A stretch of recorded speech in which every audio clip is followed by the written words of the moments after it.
Blue and red lights lit up my driveway. My neighbor screamed I stole her car, my own Camaro, the one I'd spent 18 months rebuilding from rust to perfection.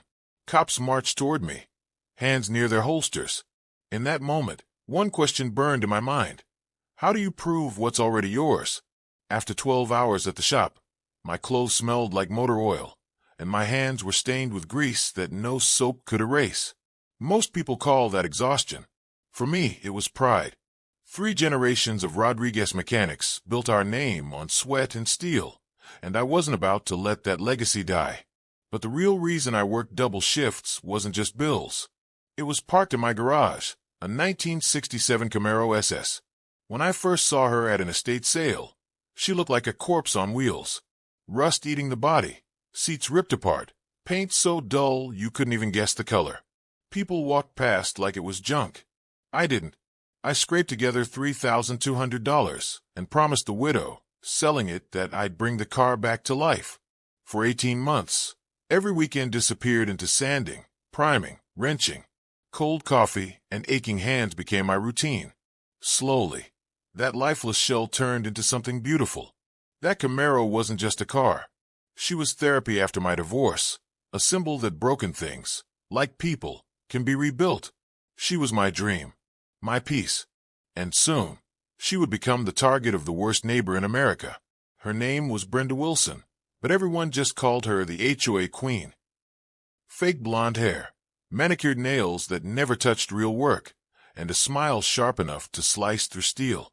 She moved into Willowbrook Estates 5 years ago and crowned herself neighborhood dictator. At first, I thought she was just nosy, but soon, she was citing people for leaving trash cans out an extra hour, or for fences that were 2 inches too high. She once measured my grass with a ruler, swore it was half an inch too long. That day, I knew she wasn't just a neighbor. She was an enemy in designer heels. The first time she came after me, I was bleeding brake lines in my driveway. She marched over, pointed at my tools, and said, "This is industrial activity. We don't allow that here. It lowers property values." I stayed calm, told her city code allowed hobby work until 9 p.m. Her smile froze. Her eyes didn't. That was the beginning.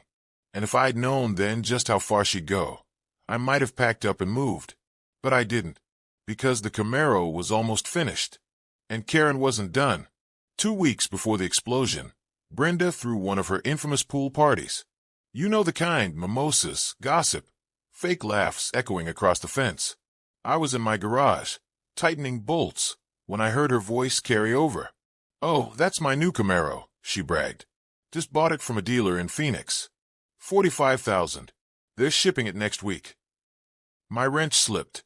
My jaw nearly hit the floor. I peeked out and saw her showing pictures on her phone. Photos of an orange Camaro, my orange Camaro, downloaded straight from a classic car site. She beamed while her guests gasped and clapped like she'd invented horsepower itself. I wanted to storm over, scream the truth, but I didn't. I told myself she was just lying for attention, that she'd forget about it in a week. But I was wrong. By the next morning, I could feel her eyes burning into me whenever I drove the car. Every rumble of my engine seemed to fuel her obsession. And one night, staring from her window, she decided on a new narrative. I wasn't the owner. I was the thief. Saturday evening. I just finished a long day. All I wanted was to admire my Camaro, maybe take her for a spin.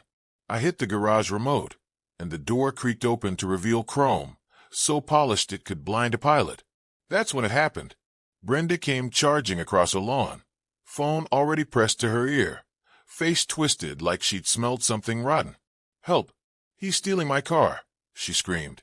"A black man is taking my Camaro right now. Send the police." My stomach dropped. My hands tightened around the keys in disbelief. She wasn't calling to talk. She was calling to accuse. Within minutes, sirens wailed down the street. Neighbors peeked out of curtains. I stood frozen, watching red and blue lights splash across my driveway. 4 officers jumped out, moving like they were responding to an armed robbery.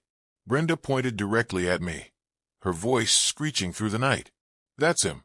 That's the thief." Imagine standing in front of your own garage, beside your own car, holding your own keys, and realizing you're about to be arrested for grand theft auto. The senior officer, Rodriguez, approached with calm eyes.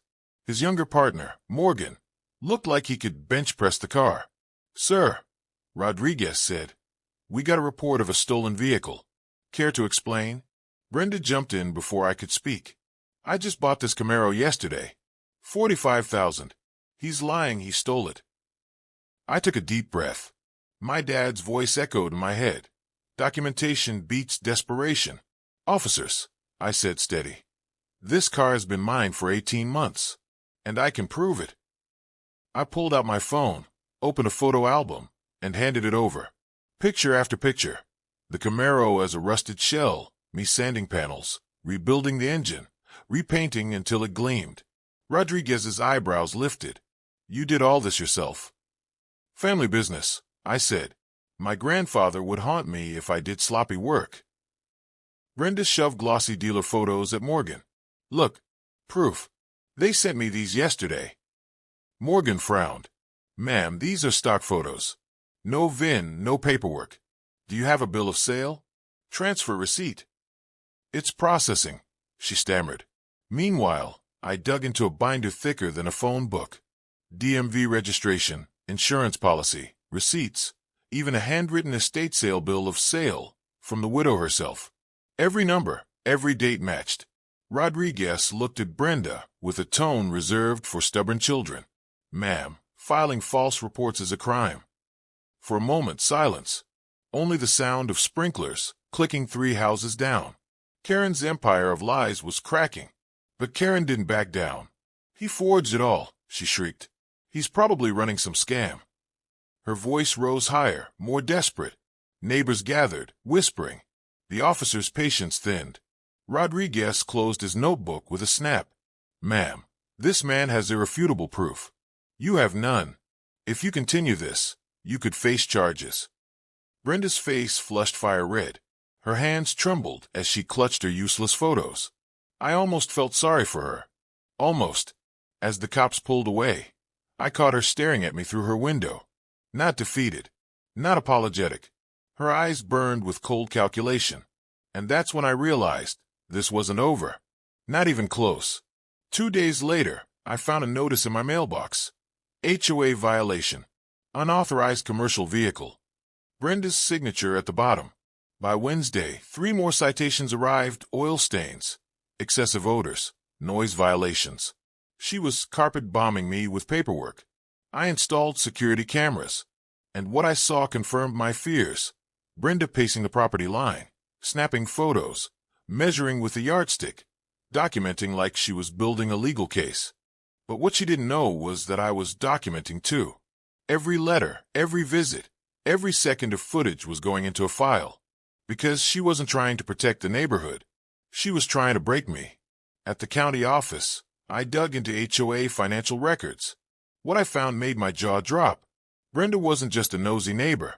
She was embezzling funds, tens of thousands through fake landscaping companies and consulting fees. She targeted families, harassed them with violations until they sold, then swooped in as the realtor to profit. And now, I was her next target. But not anymore. I joined forces with other neighbors she'd bullied.